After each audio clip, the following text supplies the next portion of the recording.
High বন্ধুরা, আজকে আমরা দেখব বঙ্গীয় গ্রামীণ বিকাশ ব্যাংকের চেক ডিপোজিট ফর্ম কী করে ফিল আপ করতে হয়। তো দেখুন, আমি এখানে একটা চেক নিয়ে এসেছি। এটা একটা ডেমো চেক আপনাদের দেখানোর জন্য। তো ধরুন, আমি XYZ কোম্পানি থেকে আমার নামে 30,000 টাকার একটা চেক পেয়েছি। এই চেকটা আমি আমার বঙ্গীয় গ্রামীণ বিকাশ ব্যাংকের অ্যাকাউন্টে জমা করব।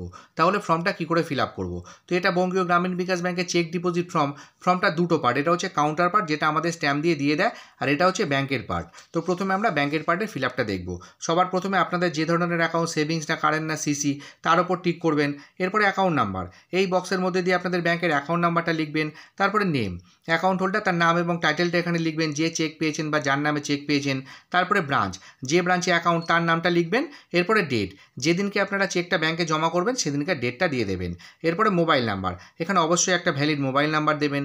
এরপরে ডিটেল অফ চেক, যে চেকটা পেয়েছেন তার ডিটেল এখানে লিখতে হবে, ব্যাংক, ব্রাঞ্চ এবং চেক নাম্বার। তো ধরুন, আমি যে চেকটা পেয়েছি সেটা স্টেট ব্যাংক অফ ইন্ডিয়ার, তো সেই জন্য আমি স্টেট ব্যাংক অফ ইন্ডিয়া লিখলাম। তারপর ডালহৌসি ব্রাঞ্চ, ডালহৌসি লিখলাম। এরপরে চেক নাম্বার হচ্ছে চেকের নিচে এই যে 6টা নাম্বার, এটা হচ্ছে চেক নাম্বার। তো এই নাম্বারটা দেখে আমি এখানে বসিয়ে দিলাম। আপনারা যে চেকটা পাবেন তার ডিটেলটা আপনারা এইভাবে এখানে লিখবেন।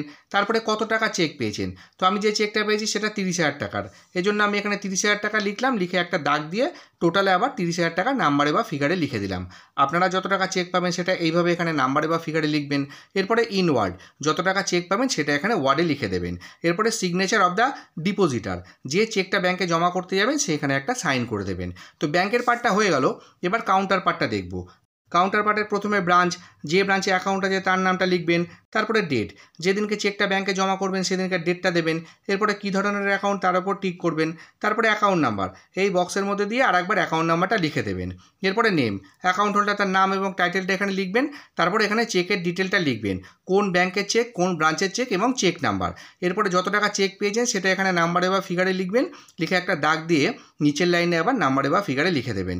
এরপরে ইনওয়ার্ড, যত টাকা চেক পেয়েছেন সেটা এখানে ওয়ার্ডে লিখে দেবেন। তো আমার কাউন্টার পার্ট এবং ব্যাংকের পার্ট দুটোই ফিল আপ হয়ে গেল। আপনারা এইভাবে ফিল আপ করবেন।